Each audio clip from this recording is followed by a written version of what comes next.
In this lesson, we will polish the time at which the villain prepares for the next attack. We don't have much to do here. What we'll do is get started with the sword.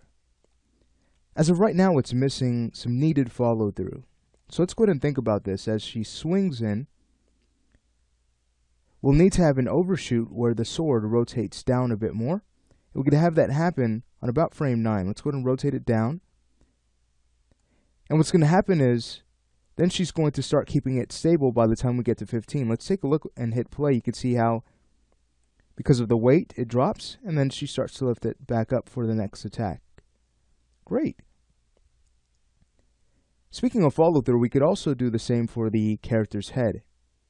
It's missing some needed overlapping action. So to make sure that this doesn't look too snappy, and to make sure we get this right, which is around the time when she starts to rise for the next attack, let's go ahead and grab the key on 15 and move that to 13. Great. And now she starts to rise. On about 17, we can go ahead and drop her head in the Z-axis. Not too much, but enough where it's noticeable. Great. Alright, well, I think that there's just one more thing we can tweak at this moment before we start to work on her fall, and that is the left arm. As of right now, it's moving in the same time the sword arm is moving in, and we're losing some weight. So, to fix this, what we could always do is delay the time at which the left arm comes in, simply because there's a lot of force coming from the sword arm. So that's going to happen first, and then we'll have the left arm follow. So on 15, let's go ahead and drag that key to 16. It also looks like we can fix the in-between here. On around 11, you can see how where the arm looks. So let's just open it up a bit. Just translating it out. Great.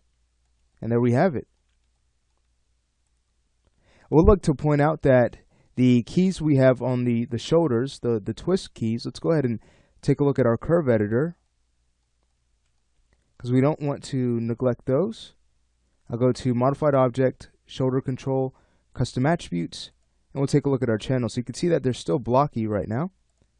So let's go in and make sure that these are also smooth. I'll just go ahead and control click each of our tracks. With all of these selected, you could always go ahead and use auto to smooth these out. And now that will start to fix any popping issues we get around the shoulder. So now that that's taken care of, we may consider doing the same for the opposite shoulder if we have animated on those channels. So let's go ahead and find them. Let's take a look. Looks like there's a little bit of animation, so I'll go in and, again, set these to auto to smooth them out a bit. And there we have it. So again, we have finished the first half of the animation. We're making great progress. So in the next lesson, we start to work on the villainess's fall.